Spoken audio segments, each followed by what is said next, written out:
That big tree there. Ready? Kick this party off. And we're good with everything's recording up there, so we're good to go? Okay. I see them in the back. Okay. Good evening, everyone. We'll call the meeting to order with the East Bay Charter Township Planning Commission Tuesday, May 22nd, and we'll start with the Pledge of Allegiance. If you all join me.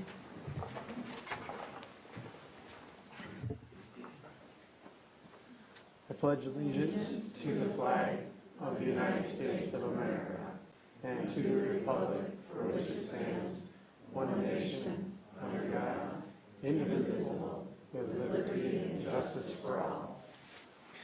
Thank you. Leslie, if we could get a roll call, please. Certainly. Richardson. Here. Edley. Ferguson. Here. Wassam. Present. Gonzalez. Here. Walters. Leonard. Here. Thank you. And we may be joined by one more here shortly, from what I understand. Next on the agenda is a review for conflict of interest. Does anyone have a conflict, please let us know. We'll continue along. Okay. Hearing none, let's review, and I'd move for approval of the agenda. Or I'd entertain a motion for doing so. I'll move to approve the agenda for Tuesday, May 2nd, 2023 Planning Commission. Second. Thank you. So motion by Carl, seconded by Paul for approval of the agenda for May 2nd, 2023. All those in favor signify by saying aye. Aye. Aye. All those opposed? Motion carries. Next, under item 5, we have approval of the meeting minutes from April 4th, 2023, the regular meeting.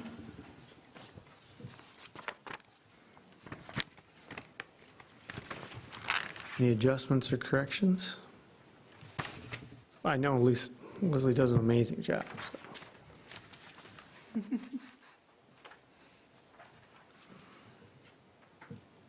And I'll just mention that the meeting minutes to review are the ones on your table, not the ones in the packet.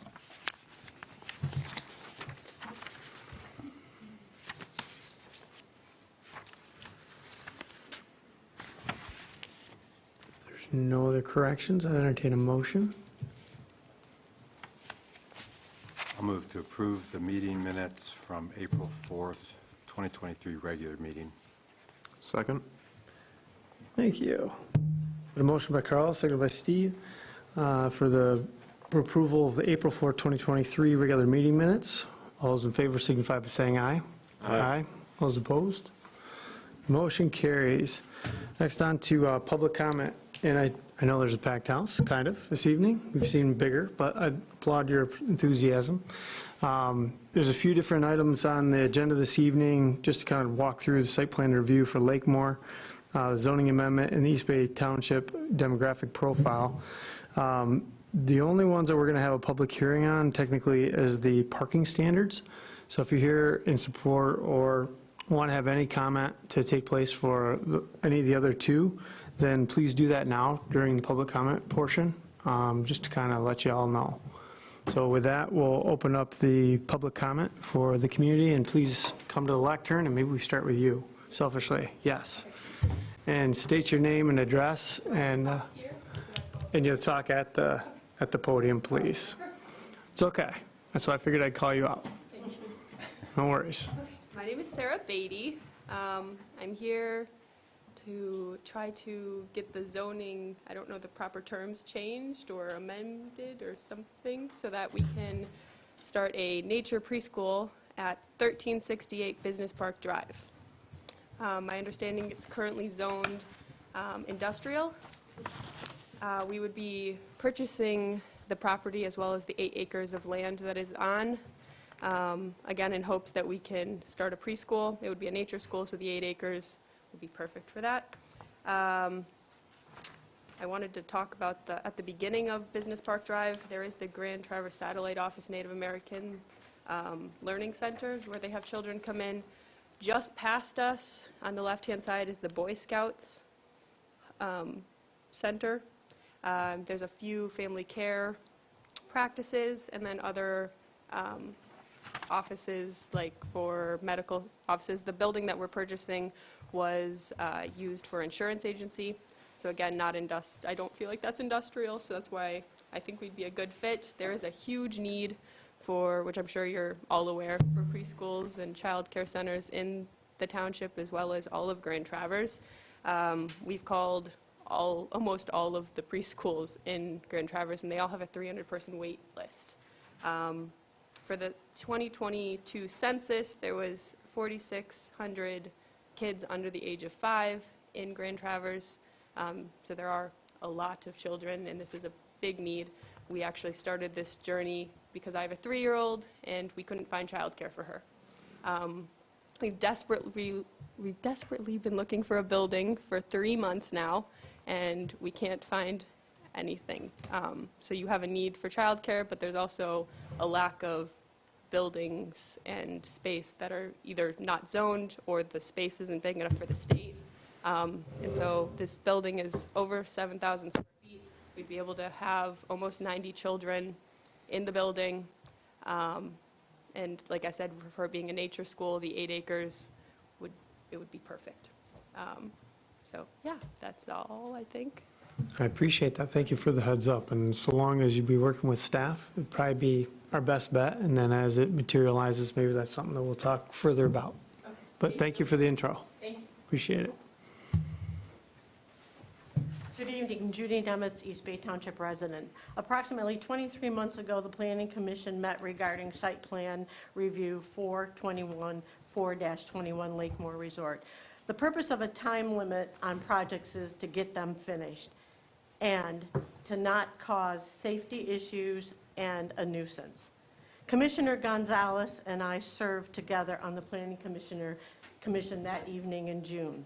I came to the table in good faith to resolve the zoning compliance issues. Here we are again, kicking the can down the road, drawing more lines in the sand. After reviewing the video and the minutes, please ask these questions as a guideline. Number 1, is the signage in compliance with Section 215? Page 23 of the minutes in the August packet says the water line that was utilized for Lakemore site plan was from a 2016 survey. The ordinary high water mark to be used for all future site plans has been determined by utilizing Eagle methodology. It also says in condition 8 that we will be using the EBT ordinance for future development site plans. Which one is it? Are we using Eagle, and is it determined by new site plans or developmental site plans? Those might not be in compliance with each other. Page 23, again, number 3, the impervious surface of the entire site plan could be reduced, done by a complete review of the township engineer. That is also condition number 7, to bring that into compliance with 231, 20%. Has that been done? Is that fact? I please check that out. Conditions 2 and 4. Has restoration of the vegetation verified by the engineer been completed? Is it in compliance with Section 231? Is that fact? Has that been done? Page 23 again. Stormwater review was based on old site plan. The applicant shall resubmit a stormwater plan review to the township engineer. That is also under condition number 6. Have those been done? Before granting an extension, please invoke Section 830 and use the landscape performance guarantee money to bring this into 20% compliance with the impervious surface, the stormwater control, and the vegetation. Ask the questions. Place the necessary conditions on this site again, but get an additional performance guarantee money up front this time that will cover these conditions if not met, and only grant this for 60 more days. Thank you very much. Thank you.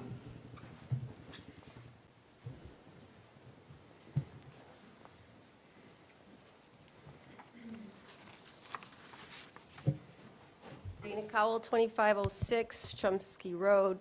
My husband and I own property adjacent to the Lakemore Resort, and we've watched this. You guys are good servants, and we realize this is a lot of work, but we've heard a lot of rhetoric in the last couple of years, and it is probably time to get them to come into compliance.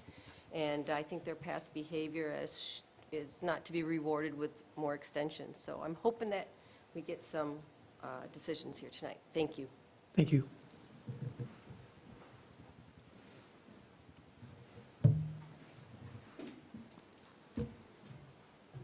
Good evening. Caitlin Folensky, Arbutus Lake. Please keep the following dates in mind during deliberation of Lakemore site plan extension requests this evening.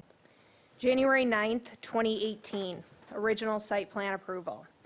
July 2020, the resort is open and operating to tourists and guests. June 29th, 2021, amended site plan approval.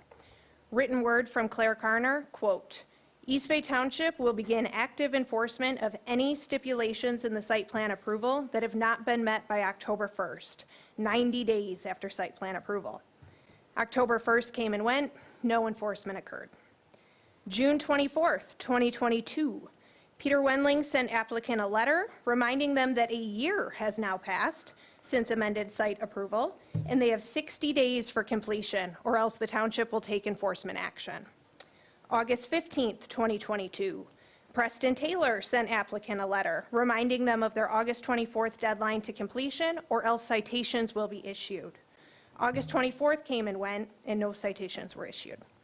August 30th, 2022, applicant met with township staff, and the township extended the deadline again for another 30 days.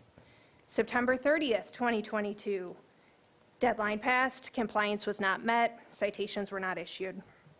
October 24th, 2022, this was a new deadline for applicant to submit necessary documents.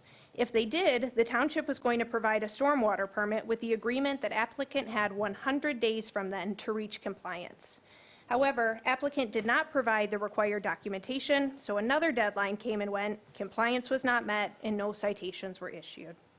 October 25th, 2022, Peter Wendling begins drafting an injunctive complaint against the applicant to be filed with the circuit court in order to achieve required compliance.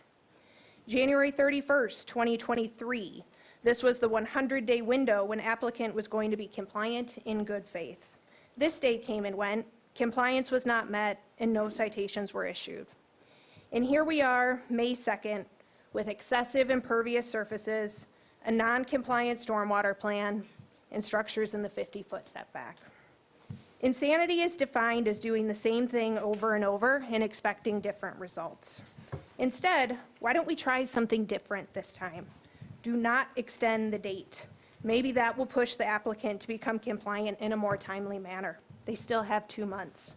Neighbors have dealt with nearly 5 years of construction and encroachments on their properties. Extending it for another year would not be in the best interest of the public's welfare. Enough is enough. Please put a stop to this and reject the extension request. Thank you. Thank you, Caitlin.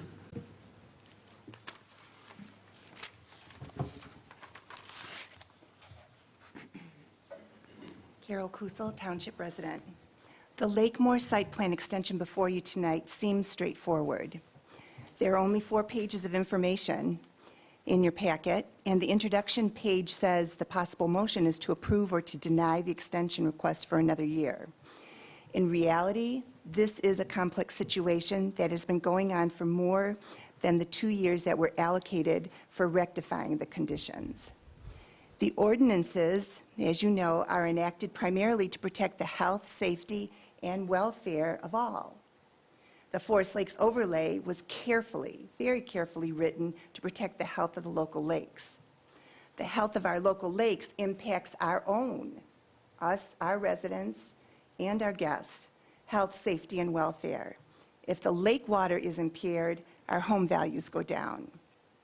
If you vote to approve this extension, how much longer will it take to have that 50-foot setbacks, those 50-foot setback stipulations met? And how much longer will the stormwater runoff continue or will be set right? If you vote to approve the extension, what proof do you have that the conditions will be met by that new deadline?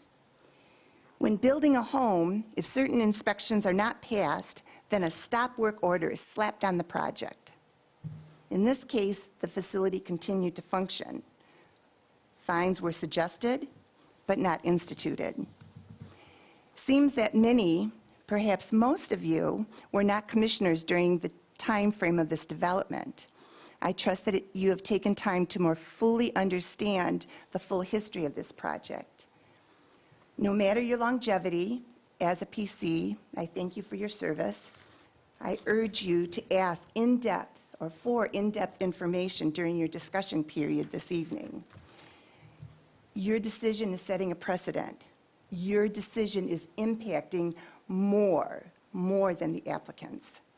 I urge you to deny this extension and to find ways to make this applicant come into compliance by the current deadline. Institute fines and a stop functioning order if they don't comply. Carol, can I get your address, please? No, thank you. I discussed this multiple times, including with Beth, friends, and it's not a requirement. I guess I'll check, but just in the past, that's Yeah, always been so- the practice. We can just record, she's a property owner in the Okay. Lakes area. Okay. Thank you.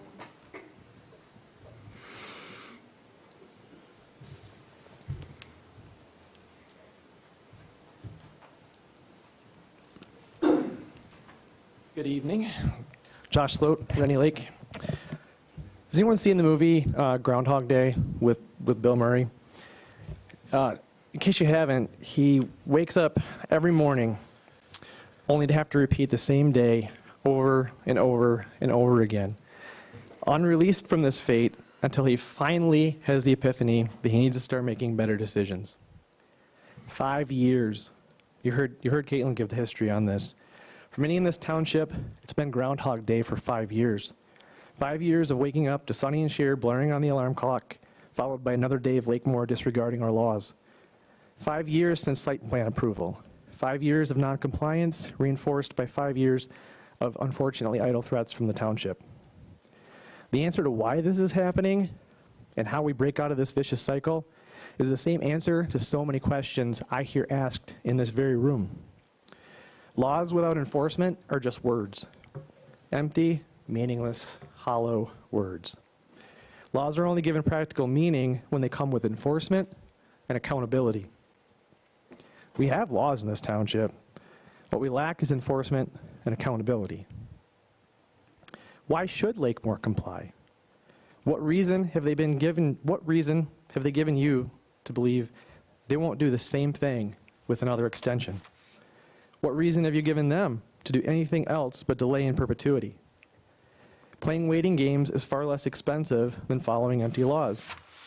This waiting game is made possible because they sadly don't respect you, the township, or our laws. Please also consider the broader implications here. Why should any of us comply with what we do with our homes or businesses? The citizens of East Bay Township are losing confidence in the township and its toothless laws. You must consider the consequences for what you're signaling to everyone else. These decisions don't live in vacuums. If some are not made to comply, then why should any?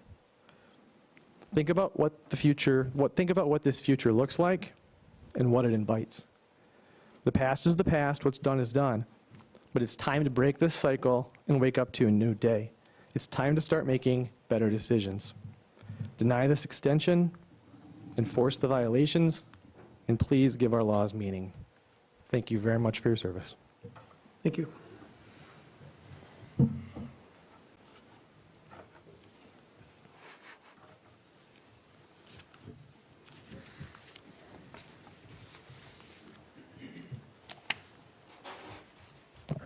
I'll try to make this short and sweet. I agree with a lot of what Judy Nemitz said and what some other people have said. There's no reason that the compliance in regards to impervious surface, stormwater runoff, and I forget the other one, haven't been met. They've had ample opportunity to do that. They've been given extensions, they've been given warnings, and they haven't complied. I don't think another year of extensions is really what's needed. I think the application needs to be denied. They haven't been operating in good faith with the township, so I would ask that you deny that.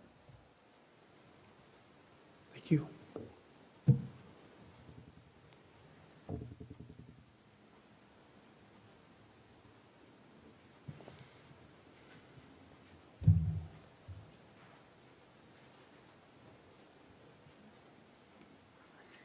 Any others?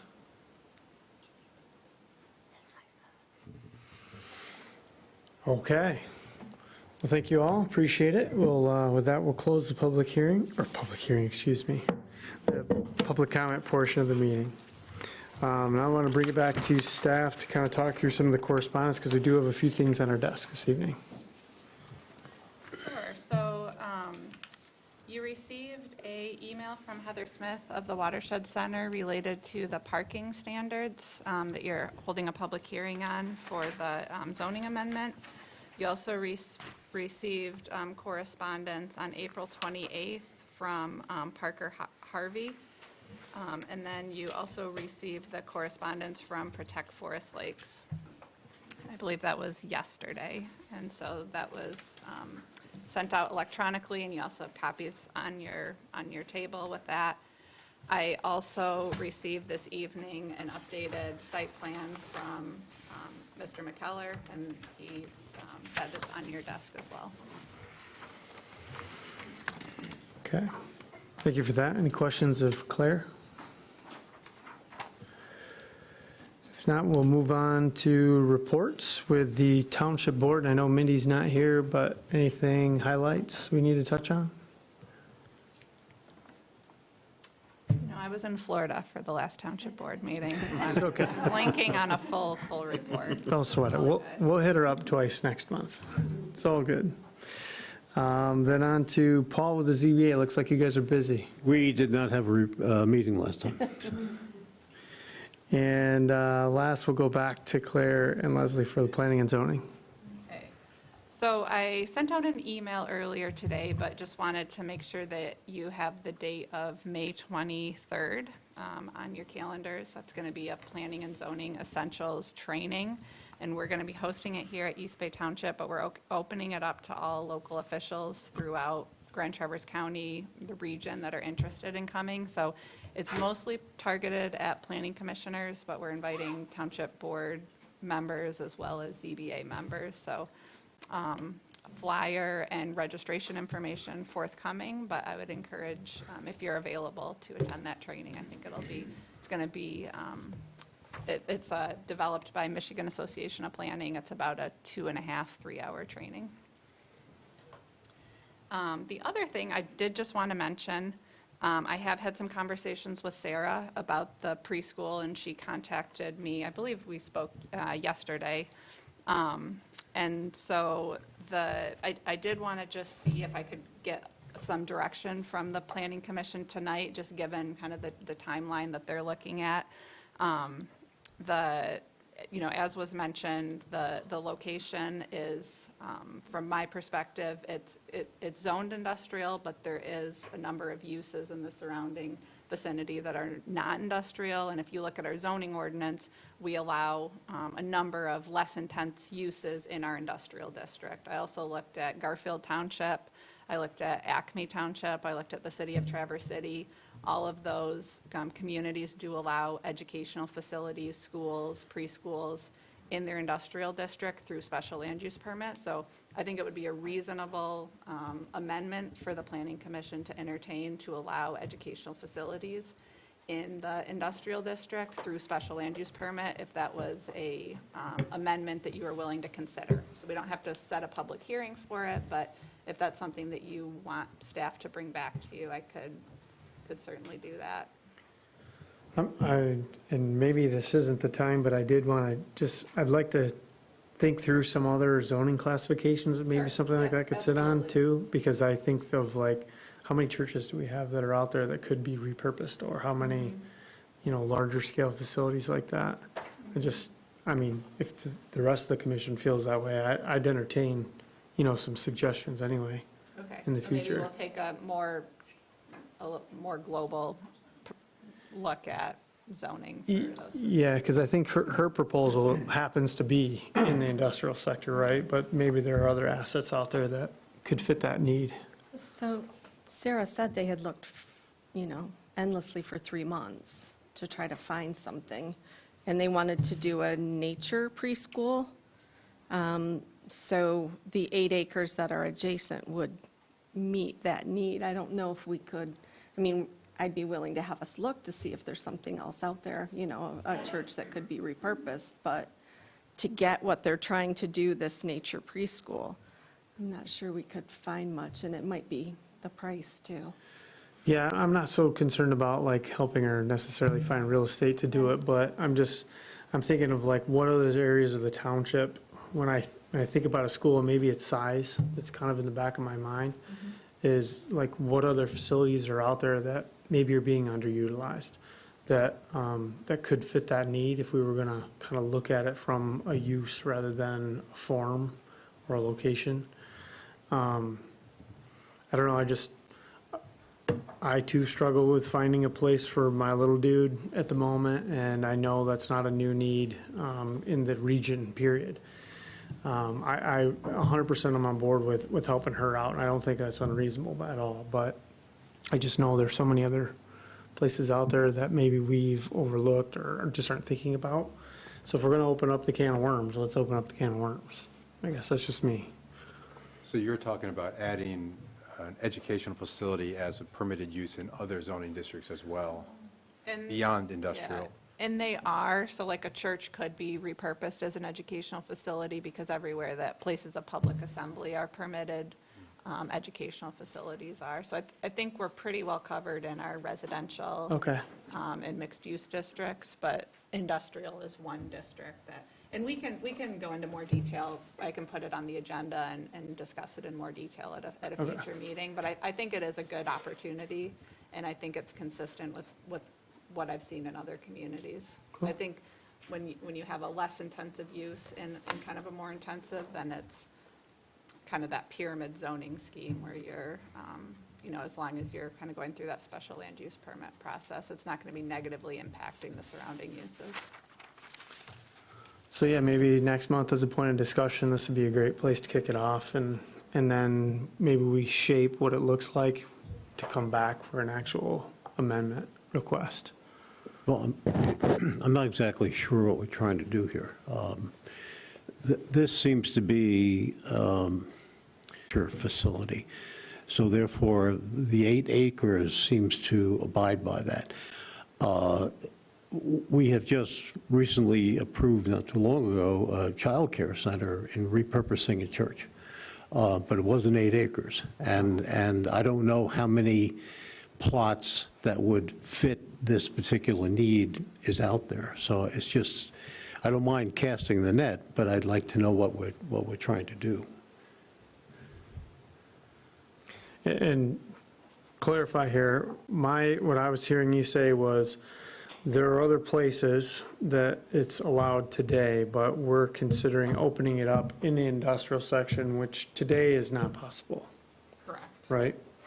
And does that sound right? Right, no, that's clear, but when we have a particular set of circumstances around what they're trying to do and they found something, and then we're going out to look at the rest of the township, are we going on that premise? Or are we going on, what other premise what are we actually going on in our, investigation? I guess my thought was kind of the size and the scale of the operation.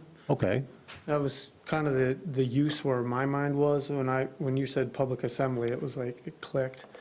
Meaning it's those larger buildings that may be underutilized today, and I can't tell you which ones there are out there today, but I would just be curious to like do a light inventory of like what's out there. So that if there are some, and correct me if I'm wrong, but maybe there are other zoning categories where this could be an appropriate use that's also not allowed. Maybe it already is. But I think maybe we just educate ourselves on what that umbrella looks like, so that as we tailor this toward the industrial sector, like, we know what else might be out there. So while we do that, would it hurt for her to submit an application for a special land use permit? And if we decide we're going to open it up, she's at least started the process and can maybe easily convert that. I think don't know. probably her best, if we were going to go down that route, she would need to submit for a text amendment, zoning ordinance text amendment, and then a special land use permit, if we're going down that route, but. And that would probably take longer, right? Okay, that's what I'm trying to get at. Thank you. I appreciate that. I think I think you got the right, Yep, that's helpful guidance, thank you. awesome. Is there park restrictions, knowing that business park since I work there?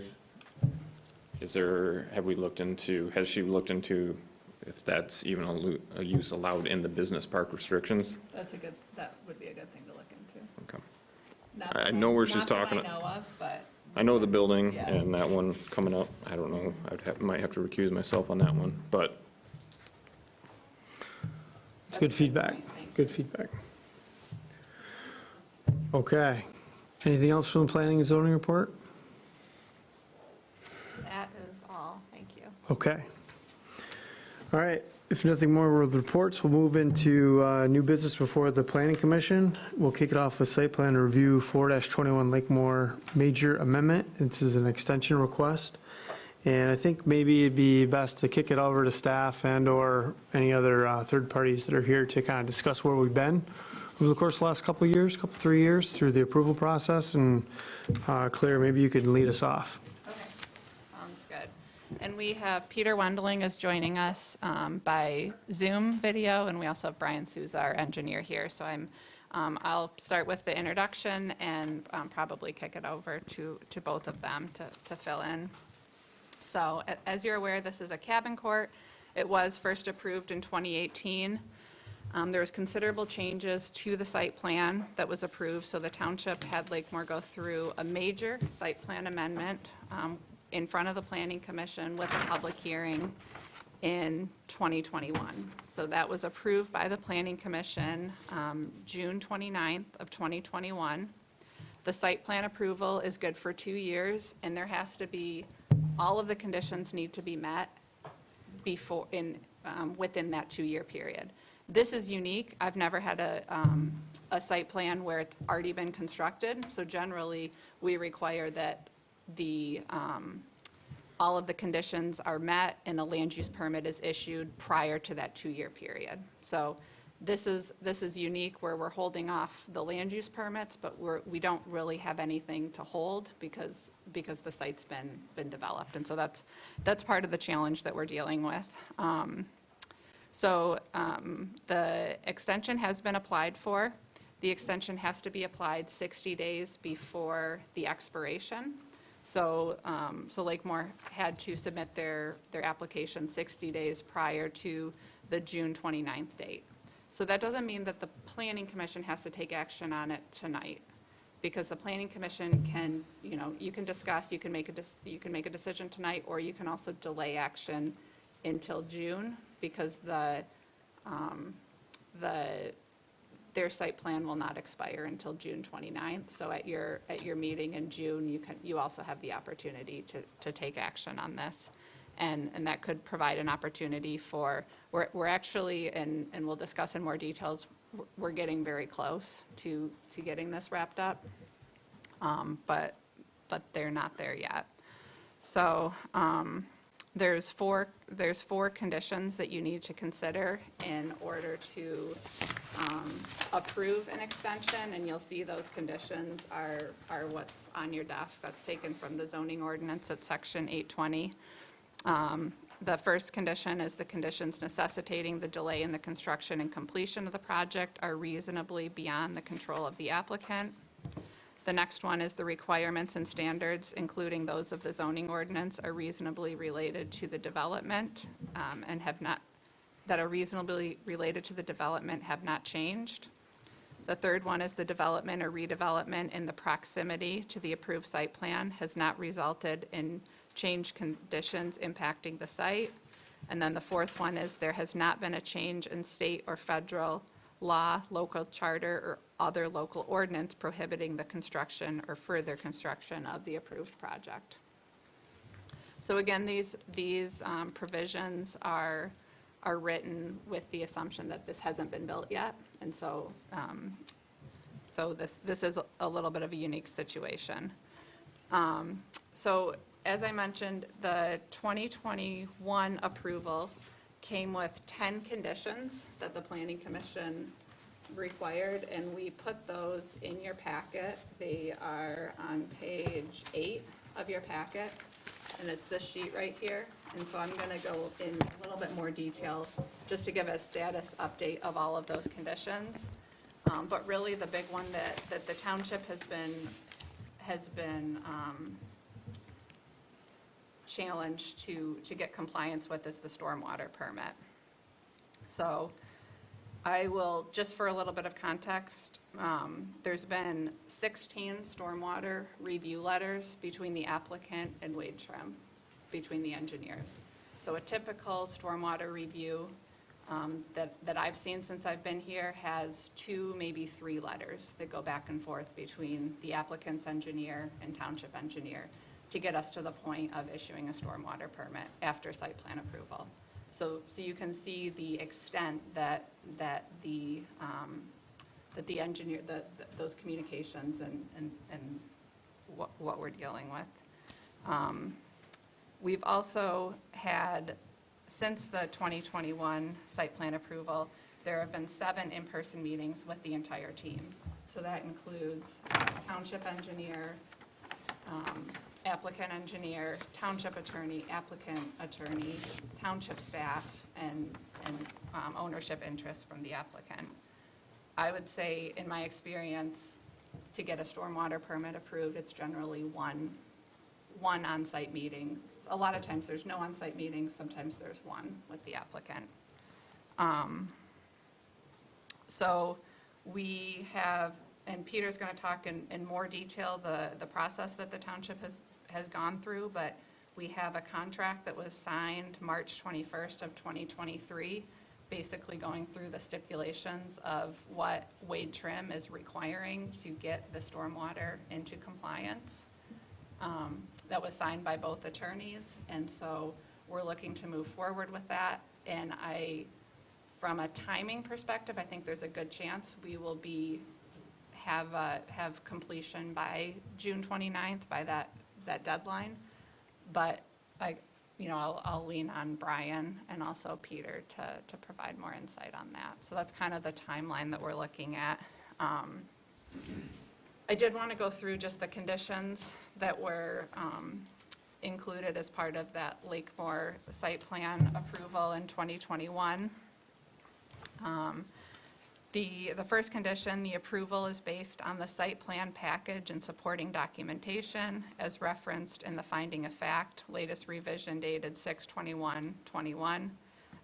So that final site plan has not been approved by staff, and the reason for that is we're waiting for the stormwater to be certified by the township engineers, and we're also waiting for final certification on the impervious surface before we approve a site plan. The next condition is the 2-year performance guarantee for landscaping. That was submitted to the township shortly after the approval, actually a couple days after that 2021 approval, so that is on file with the township. The next condition is that the approval does not include allowances for on-site special events with off-site catering or services. Only activities deemed accessory to cabin courts may be permitted. If in the future regular events are proposed, the issue will need to be brought back before the Planning Commission.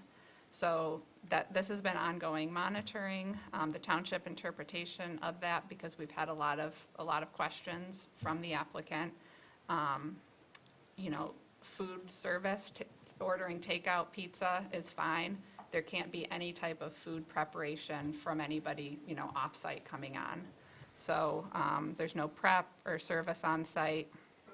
We were made aware that there's been advertising taking place, and so we are sending a letter out to that effect. But there's to township, and I talked with Preston before this meeting, there's been no documentation of the events taking place with off-site services coming, and so we'll continue to monitor that. Applicants shall restore native vegetation in all areas of the 50-foot setback that are not otherwise used for beach, waterside deck, pathways. Zoning administrator, there was an inspection last summer, July 20th, 2022, and that's been deemed as, that condition is met, and the vegetation looked good. It's all native vegetation, and it will continue to grow and establish itself. There's, the next one is administrative determination will be required to determine total boat storage and docking based on what constitutes a legal nonconforming use of multi-boat access location. Zoning administrator made that determination, and so from the site plan review perspective, this condition has been satisfied, but Peter will talk in a little bit more detail that there has been that was appealed to the ZBA, then it was appealed to circuit court, there's been a decision, the judge sided with the zoning administrator and with the township. So we do have a determination on that, so that condition is at this time satisfied. The next one, prior to issuing any land use permits, an amended stormwater permit must be issued by the township engineer. That one is pending. The impervious surface determined, the next condition is impervious surface determination by township engineer to ensure total is 20% or less. That sounds like it should be pretty straightforward. There's been a lot of discrepancy back and forth as to what constitutes impervious surface versus non-impervious surface and what those materials are. And so we are still waiting and relying on our township engineer to get the appropriate information and documentation to make that determination. And Brian can answer any questions on that. Future development would require ordinary high water mark delineation as defined in the East Bay Township zoning ordinance. This could be a moot point, given the fact that this cabin court is illegal non-conforming, and so they're, based on the law of legal non-conforming, it cannot expand. So I don't anticipate any new development coming to the township, but that would be a requirement for any future structures that are proposed. Parking cannot exceed 45 designated parking spaces as set forth in the site plan. That's ongoing monitoring required. And then the last condition is that on the revised site plan, all encroachments into the 50-foot setback must be removed.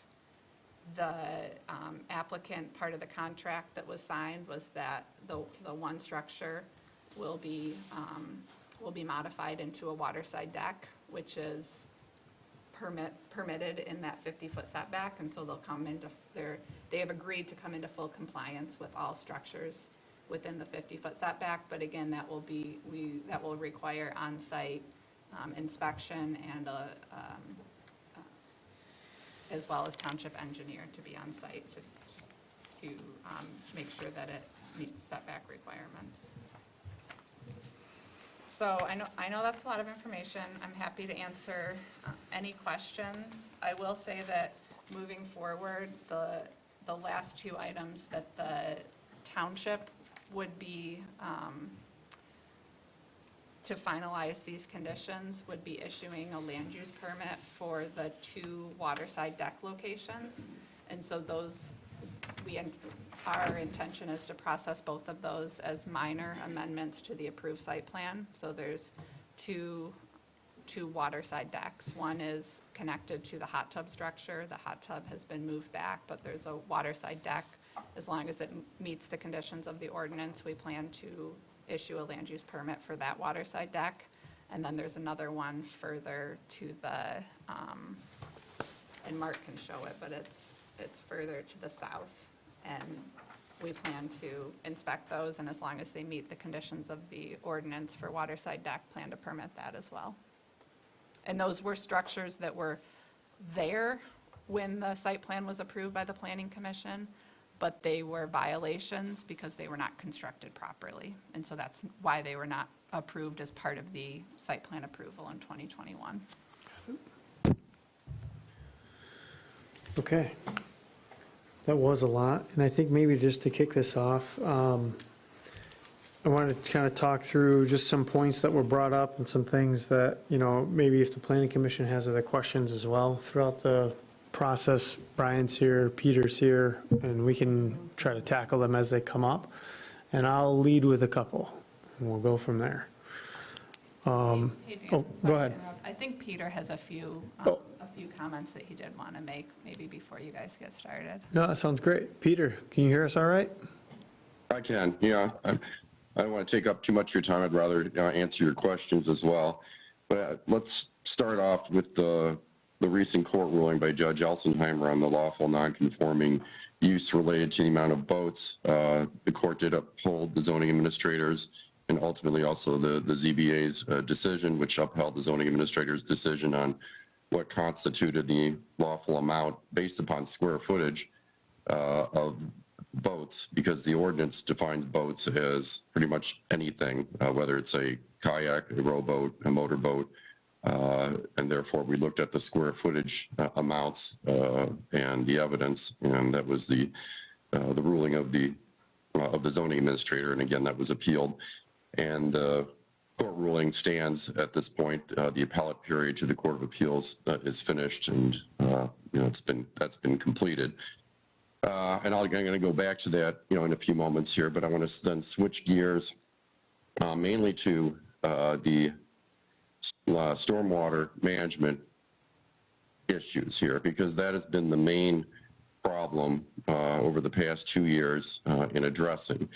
And Claire already told you the amount of time spent by the engineers. There was also a substantial amount of escrow that ended up being owed as a result of engineer and attorney time, largely engineer time, as they are the experts, of course, on whether or not standards have been met under that ordinance.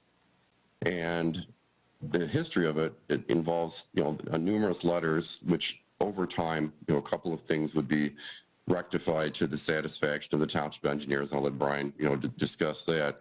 But we really didn't get to the cusp of it. And as some of the public comment mentioned, I was drafting a injunctive complaint, which was largely going to address the stormwater management ordinance, violations and non-compliance.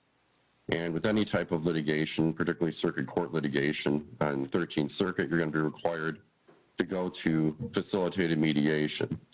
And so as I was getting ready to file the litigation, I reached out to Lake Moore's counsel and said, if we're going to pay for it anyhow, let's try one more time on our own to see if we can come up, with agreement, but one that is not just back and forth with letters, but something that's more locked in a more contractual manner that, that also dovetails with the requirements of the ordinance as set forth by the township engineers. And that meeting occurred on the 21st of March, and it had items that were related to letters that were written by the township engineers, both, by the way, Damian Curry and Brian Sousa, who did a lot of work, which we, greatly appreciate, which concisely set forth what exactly is needed to get this over the finish line and in compliance with the township's stormwater management ordinance.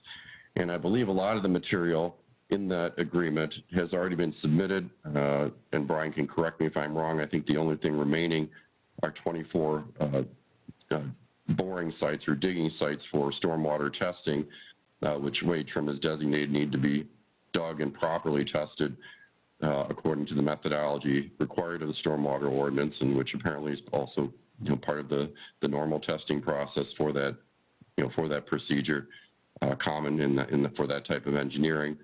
And I anticipate from my conversation with Lake Moore's attorney, Mr. McKellar, that will be completed forthwith. Frankly, I think Lake Moore would be better served if they finished completing those items from that punch list and actually were able to get the stormwater management permit issue behind them. And of course, it's partly related to zoning because it had to do with, that addresses also finally whether or not they are within the 20% maximum of the impervious surface requirements on the property. I know that there was a zoning issue that we discussed, and that involved the decking area in front of one of the hot tubs. That hot tub originally was in the setback in of itself. The hot tub and the mechanicals were moved, but some of that decking was still protruding into the setback area and not in a manner which complied with zoning, which required open sides and exposure underneath it, even for the portion that was allowed to extend into the waterfront setback. My understanding of that has been corrected and built into compliance. During that time period, I've also had conversations with Robert Parker. Mr. Parker represents the neighbor. They have a corporate entity known as Real Estado, and I don't know if you're aware of this. Real Estado did file a multi-count complaint against Lakemore, which is just being served, from my understanding, is pending. And he provided me with a copy of it just as he was filing it, and I took a look at it. Many of the counts are private counts that don't relate to zoning, but there is a count that discusses some zoning complaints, including a claim that Lakemore may be operating, a marina. I think there were some complaints related to that, but we did not have sufficient evidence. However, if Mr. Parker's litigation results in providing evidence of any of these violations, such as, by example, the marina, then certainly the township would take action. The difference between a private party, filing that type of lawsuit, even if it includes a claim of an ordinance violation, which they are allowed to do under the law, that's not an issue. They certainly can do that. And the township, basing or going after something like that, is that when we file litigation, whether it's a injunctive complaint or a municipal civil infraction, we want to make sure that we have the evidence right up front necessary to prevail in that litigation. The example of the injunctive complaint I was drafting related to the stormwater management permit, I was very confident that we had the information for that. But on the issue of the marina, and I know that's cropped up in the past, we just didn't have sufficient information. And you don't file on behalf of a municipality an injunctive complaint and then say, well, hopefully discovery will result in something sticking, or that we'll find out even though we're allowed discovery. However, Mr. Parker does have that luxury representing a private party, and he may be able to obtain records through the discovery process, which otherwise couldn't be subpoenaed, at least for purposes of if you're pursuing it as a municipal civil infraction. And that leads back to this March 21st, 2023 agreement here, addressing the rest of the stormwater ordinance issues outlined by Wade Trim contractually. And what I like about this is that if these items are not met, they're agreed upon, they're easy to prove if they're in violation, and can be addressed either jointly or individually through the municipal civil infraction process if need be. My final comments before taking questions.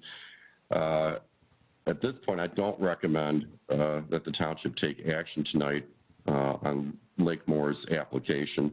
Obviously, Mr. McKellar is going to speak to that as well. I understand he's at the meeting. As I don't think the materials are sufficient, my preference would be to draft findings based upon the standards in the ordinance, for the planning commission to make its decision, which you have plenty of time to do so and can be done at the next planning commission meeting.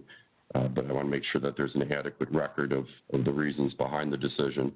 But again, Lakemore appears to be progressing. I'll turn it over to Brian Sousa, the township engineer, to discuss that in more details as to the items submitted, as to what the township engineer's thoughts are on that.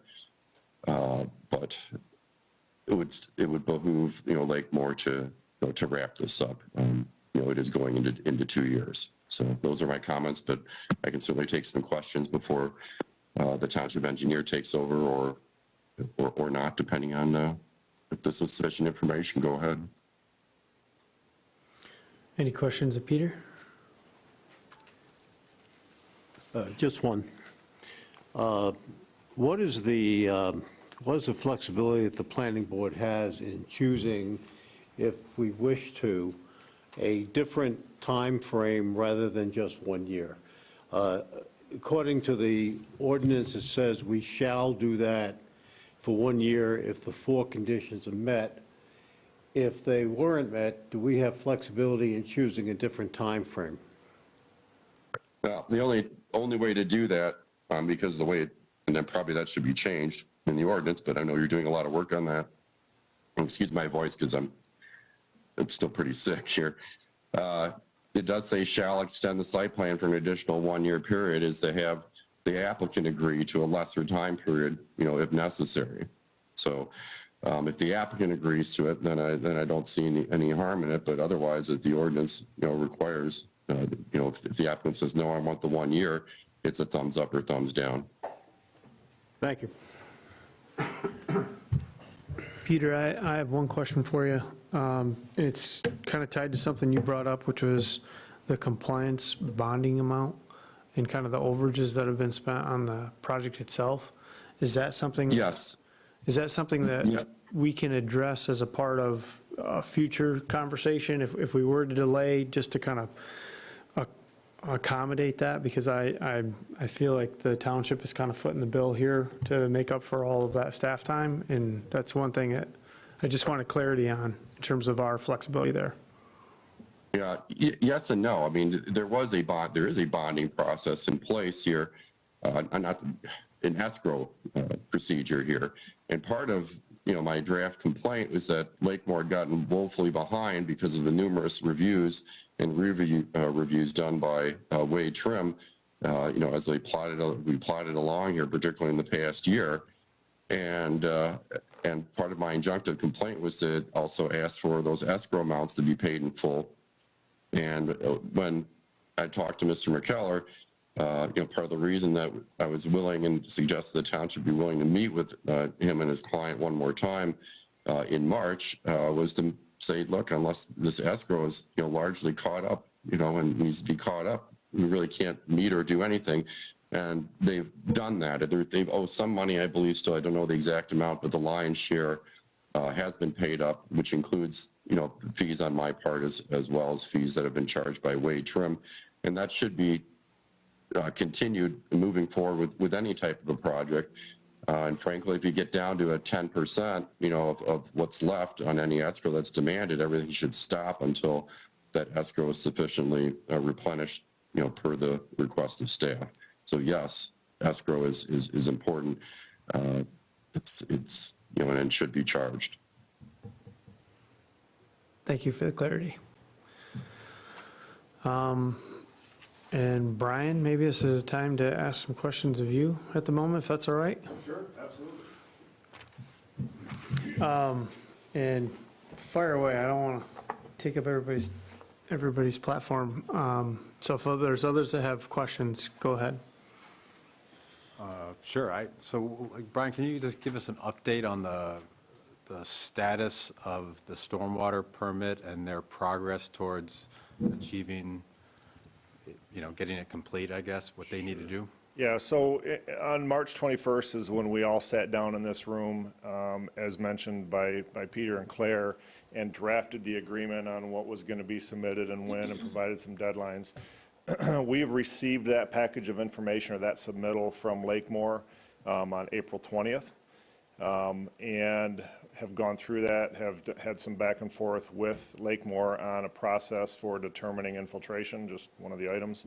That has been resolved, and matter of fact, I think in talking with Mark before this, sounds like they will be done with those tests this week and information submitted next. So I think we're in a good spot. I'm happy with where we're at. I'm happy with the information that was submitted on April 20th in response to what's been needed.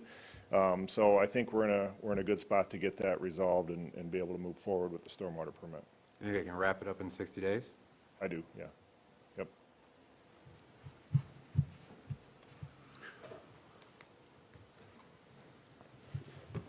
My other questions were tied to, we keep kind of getting in the weeds a little bit, and I think, Claire, maybe you help put it to rest for me, but the 50-foot setback, could you just speak to that issue? I mean, it sounds like it was a legal non-conforming situation. that was out there, but just for clarity purposes, could you speak to that setback? Yeah, I can offer some, and then feel free to jump in, Peter or Brian. So there were structures that were constructed that were violations of the zoning ordinance within the 50-foot setback. And that was part of the review when the Planning Commission took a look at that in 2021. Basically said there are violations, so you would either need to remove those, or you would need to reconstruct those to meet the ordinance requirements, or you would need to seek a variance. The other issue that we are dealing with is when the site plan was approved in 2018, they used the water's edge, as opposed to having a surveyor come in and delineate the ordinary high water mark. So the line that they're using to set back all of their buildings that were constructed is not an accurate portrayal of the ordinary high water mark based on our definition in the zoning ordinance. Is it to the water side? I mean, is it just not accurate, or is it accurate to one side or the other when they used? A bigger setback or a smaller setback? I believe that the ordinary high water mark would be more waterward. So the township is honoring that 2018 site plan because that's what was approved by the Planning Commission, and that's the buildings that were constructed. But any future development, any future site plan submission would require a new delineation of the ordinary high water mark using the correct procedure. And there was conversation, oh, go ahead. So that site plan that they submitted in June of '21, even though they didn't build to the original site plan, we couldn't go back and make them use the Eagles definition. Is that true?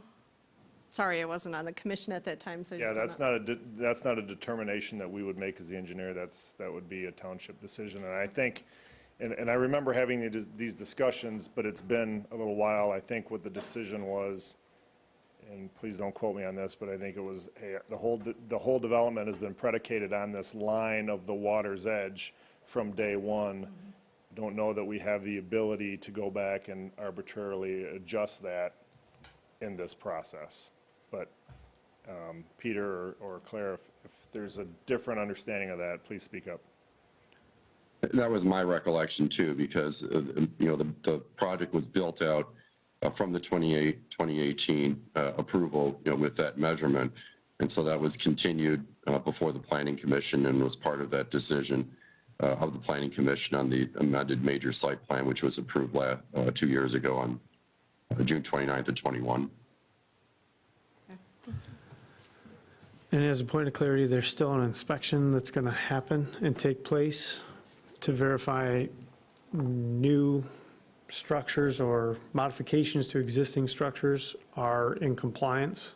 Is that accurate? For the stormwater, absolutely. Yep. Yes. Okay. Got it. And for the water side deck. And the 50-foot setback. Yeah, there will be an inspection both with township zoning officials as well as in conjunction with Wave Trim to finalize. We're waiting to finalize the site plan because we want to make sure the stormwater is accurate and the impervious surface is accurate before we finalize the site plan. And Okay. the inspection would be done prior to the finalization of the site plan. And the site plan that we have before us this evening represents kind of a culmination of all of that, sans the stormwater management, if you will. Yeah, this would be the most up-to-date site plan that Lakemore has, and this is my first time seeing this version. I've seen a very similar version, but we have not approved this, so it's not an approved site plan, but it's the most up-to-date version. Because that's kind of where I was going with all this and the potential delay, meaning we got a site plan tonight to consider as an extension. So I think taking action on it, I'd like more time to review. It sounds like we've got pending information that's going to come out fairly quickly that we can respond to, as well as our hired guns, if you will, can give us some more feedback on. The only other piece that's an outlier to me is just timing on the completion of the soil boring. So our next, we're a month from today-ish, but by the next time we meet, well, is that a reasonable amount of time to get all of this packaged, reviewed, and materials back to us for consideration? I believe so. Like I said, I think all that information will be submitted next week. They've done or are doing the field work this week, so I would expect to have that in hand next week. And I don't anticipate an issue, but we've got to review it just to make sure. So I think having it by the next meeting is not a problem. Having the information from us, our review done by the next meeting is not a problem. What about the 20% impervious determination We can also? we can do that as well. I mean, we've done some preliminary calcs as well, so I'm confident they will fall within that, but we've got to just shore things up here at the end based on the final and make sure that that's the case. So we're 2 months away at this point before we run to the end of the approval limit, but you had mentioned that 60 days, the question was asked, and you said you think that can be done. That's all the items that we have currently in front of us? Yeah, well, so when I say can be done, the Complete, I should say. items that they need to submit or need to be included in a permit have been submitted, we've reviewed, we've agreed with it, we've issued an amended permit for the project. Now, based on the stormwater process, there are some items they have to do on site, some basins that they have to construct to meet the ordinance. So I don't expect, and maybe this is where Mark can talk about it, I don't expect the construction of all of that will be done within 60 days. Maybe it will, but that's probably a better question for them. But the permit would be issued before that time. And that's all we need is the permit. In order for all the conditions of Just the to be site met. plan approval to be met Okay. is the permit. So could we not stick with the June 29th date and see where we are next month without making an extension? I think we heard it loud and clear here from That's where my mind was the going. public. That's where my But mind was I going. do want to make one clarifying question to what you said. So the site plan that we are approving is the one that was submitted June 29th of 2021, not this one with modifications, or is this being taken into consideration? That's correct. You approved a site plan, and then it says latest revision, subject to revisions as required. That's going to be an administrative determination, Okay. and it's not this version. It's a final version that we would make sure that the 20% impervious surface has been verified by township engineer, and that the township staff has gone out on site and inspected the structures, the two structures that were noted, Okay, thank you that for were that. previously in violation, and make sure that they meet the ordinance standards. Okay, thank you for that.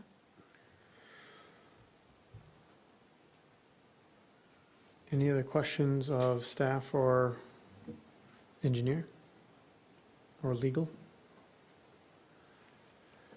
And if not, I know representatives of the applicant are here as well.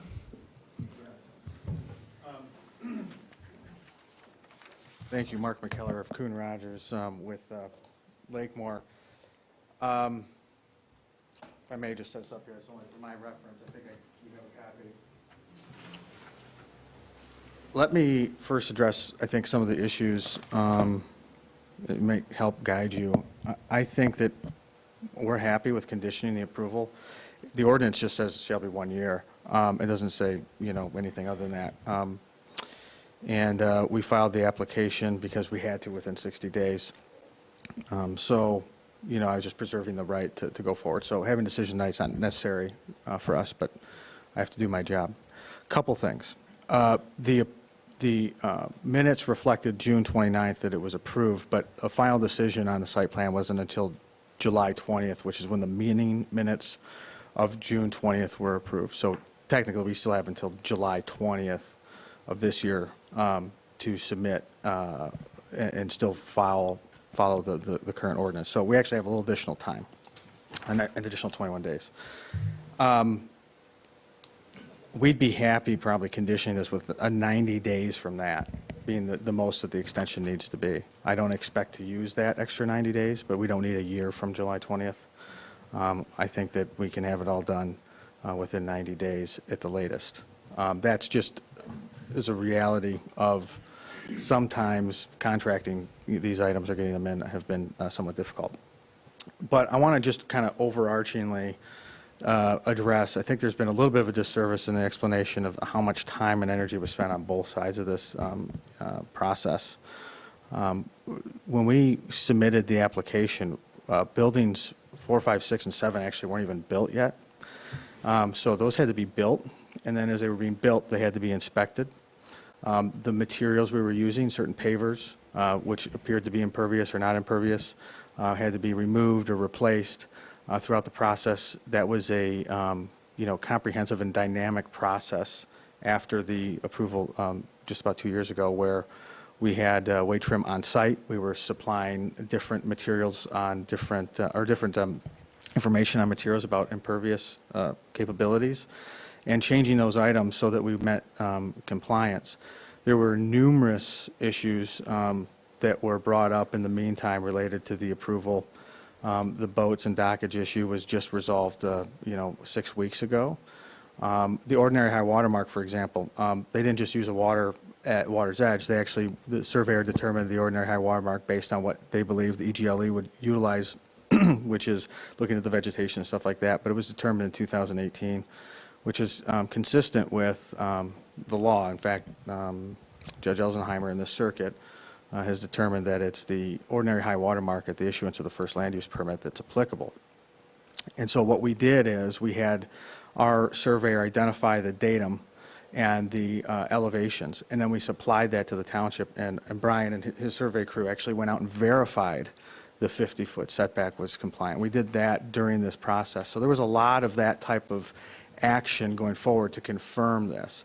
There was allegations that we needed we were working inside the ordinary high water mark with retaining walls, and we don't have an obligation to go to EGLE to prove we didn't, but we still did that to prove we weren't in the ordinary high water mark. There was a determination that the ordinary high water mark wasn't implicated during the time of the construction. There was several back and forth between the engineers, and I'll consider it all French to me. But at the end of the day, there were dozens of items that needed to be addressed to make sure that there was a compliant application. There were several applications made from basically day one. And we would knock off a couple of them, and new ones would pop up. Sometimes that was as a matter of, as you take one thing off the list that's impervious or not impervious, based on what the data from the manufacturer is, then we'd have to adjust to make sure we met these things. So those things were dynamic. There was never malice or intent. I think if you look at the scope and size of the engineering bills on both sides and the attorney fees, is because there was a lot of cooperative efforts, including site visits with these individuals. Planting seasons for the landscaping had to hit at a certain time. We can't do that in the winter. Certain activity can't be done in the winter in terms of infrastructural build-out. And again, these homes were being built at the same time. There was numerous things being removed as they were being asked to be removed or replaced. So I know the public sees in these items and sees that there's violations per se, but the reality is often we were working absolutely in furtherance. I don't think we've been accused of, or factually can be shown that we were malicious in delay or intentional. In fact, it's contrary to my client's economic interest, if nothing else, to get this thing completed and done on time. They don't want to be in that position. We have fielded dozens, probably hundreds of calls between the township and us. And the engineers and Brian and I have had more than hours together trying to resolve this. So I don't think it was like there was this idle process. A lot of this was dynamic, and everyone was trying to go in furtherance of the goal. So with that said, I'd be happy to, and I'm comfortable conditioning the request to 90 additional days. And I think, Mr. Gonzalez, that addresses your issue about how you can do it. If the applicant offers it, I think that makes sense, and we're willing to do that. Because I don't really believe we need more time beyond 90 days. This plan is representative of, again, these last 4 buildings on the south weren't actually built out yet, and some of the materials had to change from the site plan 2 years ago. What this represents is specifically where we are now, the most updated version, which I wanted it for reference to show you guys what's been going on, but ultimately, as Claire indicated, that's going to be administratively approved once everything is done. And Brian is correct. Either this week or next week, they will begin and complete the testing on the infiltration, and that process should garner a report, hopefully by the end of next week, submitted to the township. That is the only item I believe is outstanding to be submitted. But in particular, I want to address a couple things about these implications of items being on property of the neighbors and things like that that we've addressed. The sign at the very beginning of the entrance. The ordinance indicates that you shall not have a sign within 15 feet of a street. And that is correct. The issue is that the ordinance also defines street in that section, in section 2, as essentially in this case, the improved area of the road thoroughfare. So the edge of the gravel in this case. It's the curb if it's got a curb, it's the asphalt if it has asphalt, it's concrete. And that's what section 2 of the ordinance states. So as you see, the sign is 18 feet from the edge of the gravel. What is important, what the encroachment issue was, is interestingly enough, the property line of the adjacent owner actually cuts out in front of this property into the right-of-way. Typically, you have the right-of-way is split by, the adjacent parcels. In this case, the neighboring parcel had all of it. And so the reason you see that kind of cut off and nipped off is the sign did have stones. Once we got it resurveyed last spring, there were stones in front of the sign. There were landscape stones that were on the property, not in violation of the setback, but were on the property of the neighbor. So we removed those stones forthwith and submitted pictures to the township consistent with that. Much of the waterside deck issues, the one is the hot tub on the north between 1 and 2. We moved the hot tub. The deck is kind of integrated into the retaining wall. So we believed it was appropriate under the ordinance. After speaking with Peter, it was determined essentially that needed to be changed. We're now in the spring. That work has been undertaken now that we can put posts in the ground and remove the other materials there. So that will be completed, and we show it as such. We initially, this is in front of the synthetic lawn and between houses 5 and 6. We initially, in 2021, showed waterside deck area in there. And this is probably new to Claire.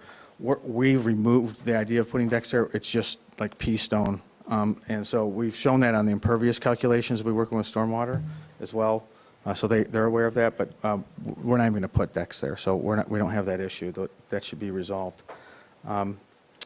So we've gone through iterations. This green road in between, that was a stone road originally. We went back and forth with engineering, and I think last month we settled on the idea of actually replanting that as grass, but leaving the geoweb underneath it.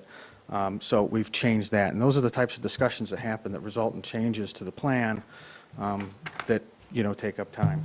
So we've shifted, as a matter of stormwater changes in the basin, we had to shift one of our additional parking spots, overflow parking spots. And so we've had to move these things as things have been changing. But this site plan is pretty close to consistent. Again, this is only one page. It's not the full site plan, the full stormwater. All that stuff has been submitted to Wade Trim. All the details, all the engineering have been done. But there's been a great effort on behalf of the township and I dare say it, the applicant, to try to get this thing across the finish line. And we hope to do it. And then on the escrow, no ball to hide there.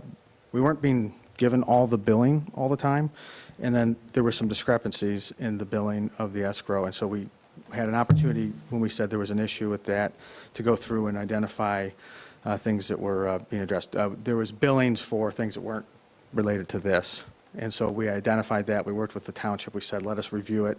There was, several hundred pages. we reviewed it and we submitted a binder with those issues, and the township made some changes at the tune of a couple grand, I think, but not a whole lot in the grand scheme. But, so it wasn't like we were not intending to pay. And in fact, we paid several, good faith, substantial down payments on that. But it wasn't like we were just ignoring it and not trying to pay it. Those processes just go through a function. So I'd like to just get a different perspective about how this process went from Lakemore's side of the table. I want to say that your staff, Preston and Claire, and your hired individuals, contractors, Brian and Peter, have been really, really good to work with.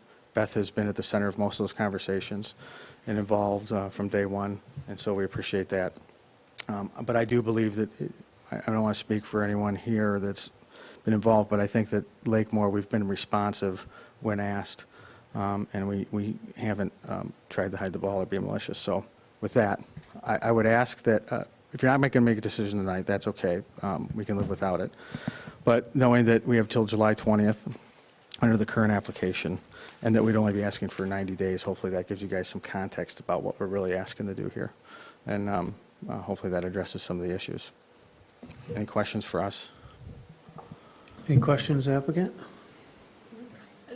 The dates, the differences in the dates. that The I June reserve. 29th meeting, Yeah. but the minutes weren't adopted until July 20th, but the decision was made, and the minutes weren't changed, so how does that work? Yeah, maybe Peter can speak to that. That's a legal I'm going to say that concept. to Peter. Yeah, I'm not 100, Mr. McKellar mentioned that.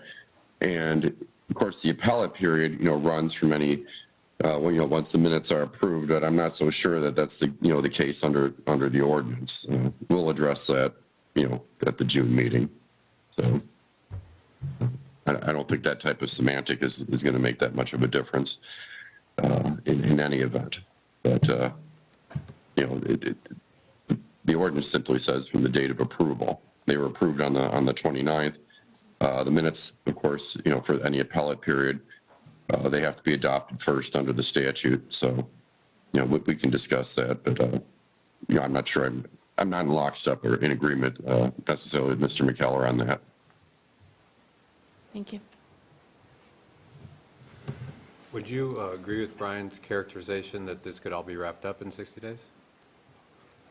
Well, I can't speak for Brian because I'm sorry. Yeah, I would agree that there's a very good likelihood that the stormwater portion of this can be wrapped up in 60 days. And I believe if that permit is issued, then we've met all the criterion. Then yes, I believe that would be, the remaining portion would be submitting the final site plan then to Claire, but that can be done after the permit is issued, because that is just an administrative process. Again, there's things that have to be built. For example, some of the stormwater basins that we're requesting to be approved through this have to be actually completed. They have to be built, but we can't necessarily, we're not going to be breaking ground on those. We've learned that lesson until these things are, ultimately approved. And so I would say that is probably pretty close to true. What type of retention basins are we talking? Are they just natural swales with berms, or are we talking underground? No, natural swales with berms. That need to be still constructed.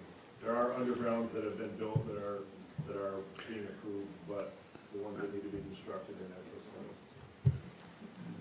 Because, if we have 60 days to get the stuff approved, and then we grant 90 days, let's say it is July, 3 months from that puts you into October, we're starting to get into weather again for some natural swale berm basins. This is where I'm thinking. Yeah, I think that the basins don't need to be completed. Once the permit's issued, the site plan should be approved. The basins don't have to be done as part of this. In fact, they would be separate. I think one of the issues is, given the operation that they have, it probably makes sense to probably do it towards the fall when it's a little bit slower with their guests instead of building it out. But if we can get the approval sooner, it's possible we can get it on the kind of early summer calendar. So, Mr. McKellar, these issues have been open for 2 years, correct? Some of them, Nearly. yes. Yep. Okay. So I understand there've been a lot of meetings and a lot of letters and back and forth, but shouldn't we have been here maybe last summer, looking at the progress of this? With all due respect, no. There has been a substantial amount of effort. There has been some legal issues. I mean, without airing those all out, we have disagreed with certain portions of the application's analysis. And so those have to be flushed out. I'm going to be completely honest with you. Our engineers were butting heads. And so that has to be flushed out by the engineers. And so we can only corral so much of that process. We don't need an extension when we were moving in good faith on 95% of this. The extension may not even be necessary, but I had an obligation to get it here today to be there. But it's just been, somewhat difficult to watch some of that interaction, but I can't control it.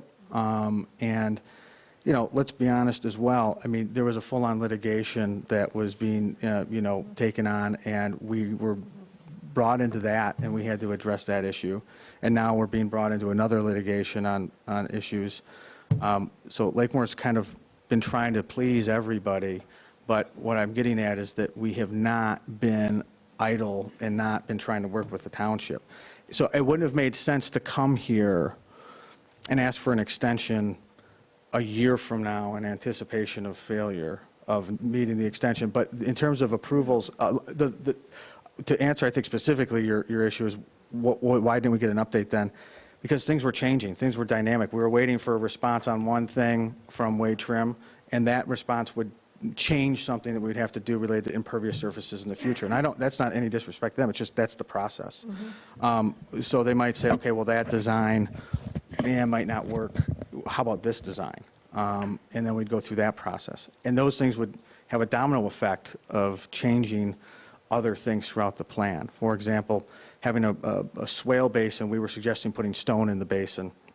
And that was determined to be something that the township engineer didn't want because of the clean-out obligations with that would potentially, be difficult to manage because the township doesn't want to manage that. So we decided to take the stone out and just do the swale. But, those things go through a process. And so it was just so dynamic. We were hoping we'd never have to actually be back at the planning commission, to be completely honest. That was the goal.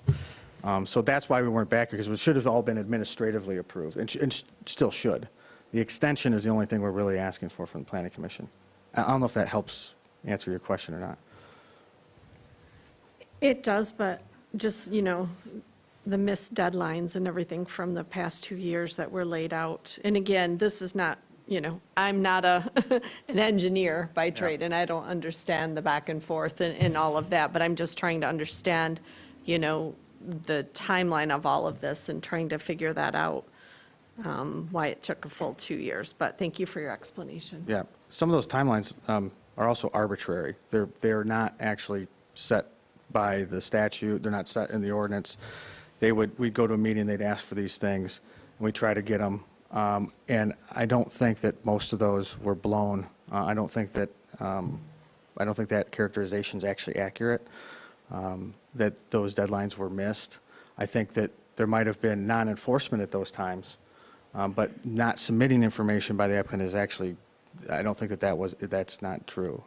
And probably part of it was it wasn't enforced because we were actually supplying the information. I beg to make that suggestion. So.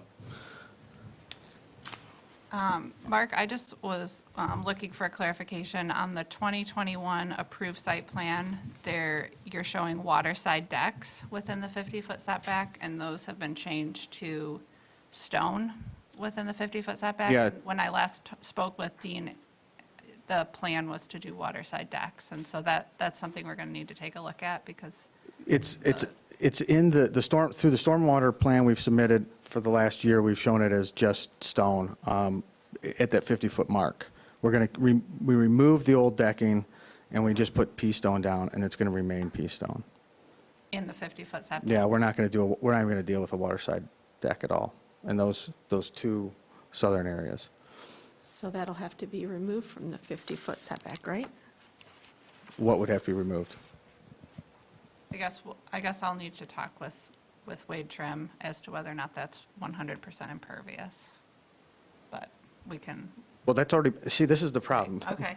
This has already been discussed, it's already been submitted as part of the stormwater I plan. apologize. I didn't think that was in the 50-foot setback. so- Yeah, and that's what I'm getting at, is that it's, and this is not a slight at Claire, there's just so much involved here, and so many conversations have gone on about what actually has or hasn't been done. You know, this is not the stormwater plan. The stormwater plan is way more comprehensive than this. And that included, in the 50-foot setback, on top of those foundations, it was just dirt. What we were going to do was, we had decking out there. That decking didn't meet the waterside setback standards, as Claire had pointed out to us.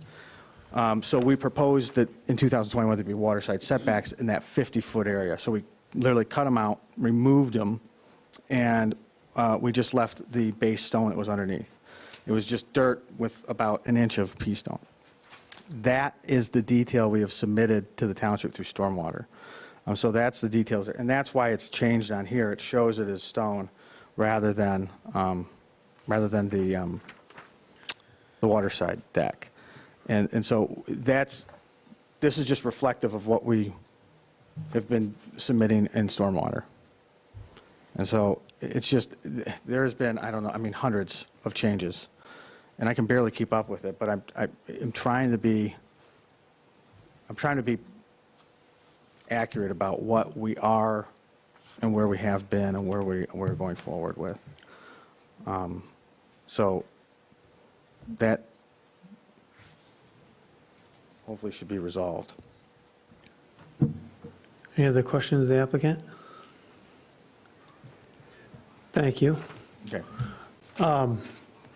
One last thing from me, and I think this might be more of a Claire or a Peter question, is just procedurally, we have a request before us for the extension. And is this something that we can choose to postpone, not take action on? Can you talk through that, please? I'll let Peter. Yeah, I mean, you have an application for, you don't need to take action on it tonight. You can simply table it for discussion and action for the next meeting, and that's, my recommendation. We're going to have a lot more information for you at that meeting, as you've already heard in any event. So that would be my recommendation. Even if we granted the extension tonight, it would still be starting when the application ends, right? So, it basically gives us another month to get more information, correct? Right, Yeah. yeah. Yeah, and I think for benefit of myself and the rest of our peers here, I think we got to have some clarity on all of these points before we take action on anything. Frankly, I mean, I'd like to have something to respond to when we're chipping away at all of these different issues. I think this plan is great, but to give us a couple weeks to chew on it would be very helpful. And yeah, I just, and kind of a summation, maybe Brian, from where you guys are at, not necessarily the full, 2 years worth of where we were, but maybe just working through Claire's checklist, if you have, that's in our report, and just maybe the status of those pending issues. Just kind of an update to that would be very helpful, to kind of connect the dots for myself in terms of just finalization of those last few elements, so that I have some certainty that, you guys are all on the same page. That'd be very helpful. Any other questions or topics we need to discuss around this? And if not, I'd entertain a motion. I'll move to table the request until our next meeting in June. I'll second. So a motion to table site plan review 4-21 until the June regular planning commission meeting, seconded by Carl. Any discussion on that motion? Okay, all those in favor signify by saying aye. Aye. All those opposed? Motion carries. Thank you for coming. Thank you for the support, everybody. Appreciate those that came this evening. I'll take my leave at this time, so thank you. Hi, Peter. Good night, Thanks, Peter. Feel better. Thank you. Okay, now on to more riveting topics. Zoning amendments. We'll move on to our next item, which is under item 9B, the zoning amendment 1-23 parking standards. This is a public hearing, discussion and possible action. And at this time, we'll open the public hearing at 8:08. And again, for anybody in the audience who wants to speak on this issue, feel free to step up, state your name. I don't need your address anymore. And we'll be happy to hear what you have to say.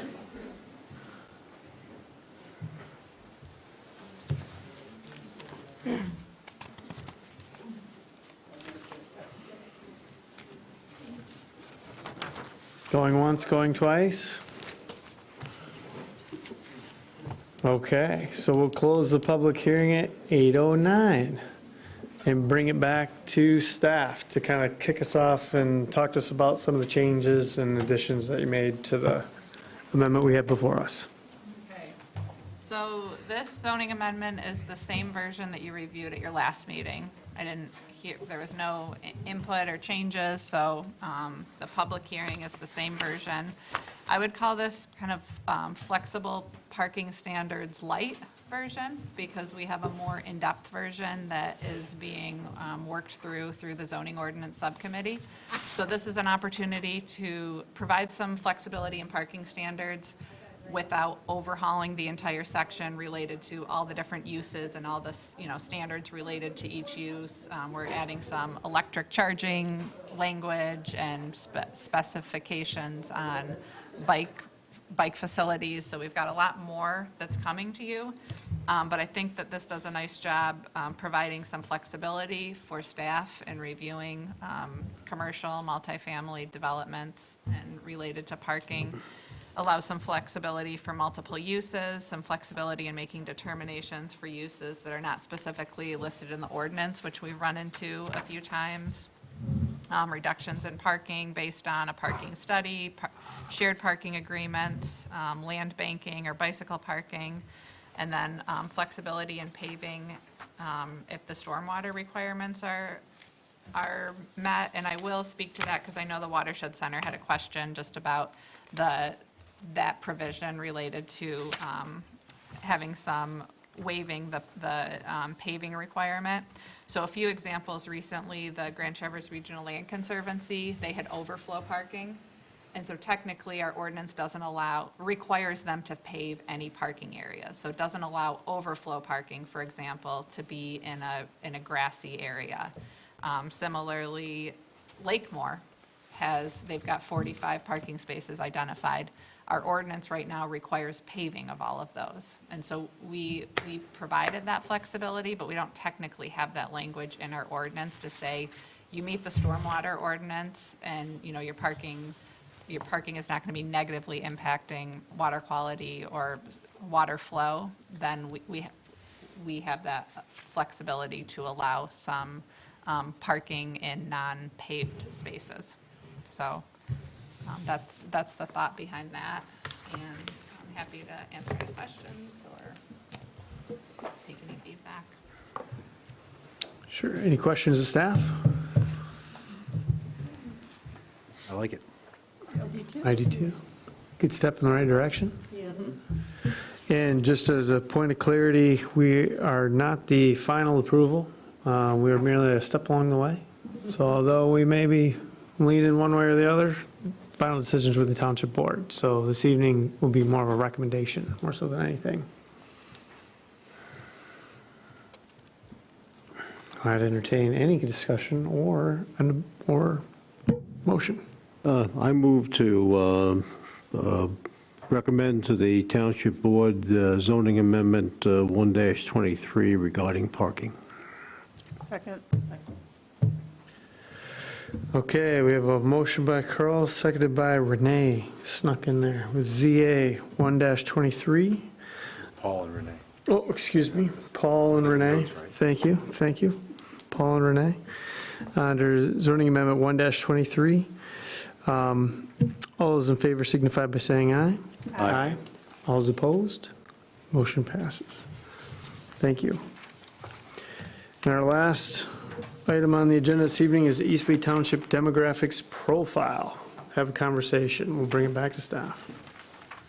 So this was really a reflection of the master plan that was adopted. It was 2 years in the making, and so when we did the demographic profile, we had 2019 American Community Survey estimates, which were fairly accurate, but just given some of the quickly changing trends, mostly related to housing, cost of housing, renter occupancy versus owner occupancy, there was a request for staff to provide an updated demographic profile. And so the Parks Commission is in the process of rewriting the Parks Master Plan, the 5-year master plan. And so we decided to go ahead and do a little bit deeper dive with the Parks Plan into the demographic trends. So you'll see all of the typical demographic trends that would be in a Parks Plan, but we did a little bit deeper dive into some of the housing trends,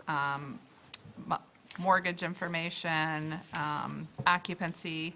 And so I think that you'll find that this is helpful. We're going to put it on the website with the master plan and just have it won't be a formal addendum because then we actually need to amend the master plan, but it'll be a resource for the public to take a look at, just to better understand some of the trends in our township. So you'll see for example, the population growth rate is higher than what was initially estimated in the 2019 ACS data. Our growth rate is actually faster or greater than comparable communities in Grand Traverse County. It's faster than Grand Traverse County as a whole, as well as the state. The median household income increased compared with the 2019 estimates. It's up to $76,000, which we're seeing kind of across the board, but that's higher than the city, county, and state average. You'll see housing units have increased by almost 9% since 2010, and so that's pretty substantial. The percentage of homes that are long-term rentals have declined substantially. That's down to 13%. Our original estimates, I think, were closer to 14, 15%. So that long-term rental population continues to decrease, and I think you'll see it pick back up since we've approved 800 new multifamily housing units. A lot of those are planned to be rentals, but currently we have a pretty limited rental supply, which is part of the reason we're looking at the short-term rental ordinance. So yeah, and you'll see in that cover page, I just tried to summarize some of the trends that I found interesting, but happy to hear any feedback, or if there's any demographic information that you feel was missed or that you would like to see more information on. I just think it's amazing we jumped that much in population compared to the city of Traverse City, which stayed pretty stagnant. Yeah. Actually, I think it's true. We're ahead of Garfield Township and everybody else. I think I just ran those numbers too recently for something. So, yeah, fastest township, I think, in Greater Do you know what the methodology was for determining the home value or the house values? I think we could look that up, because if you go to the census website, they have all of the definitions and methodology listed, and you'll see that generally, like, the home values as well as the cost of renting homes in the census, it's generally lower than what we see based on like real estate Reality. information or like county assessing.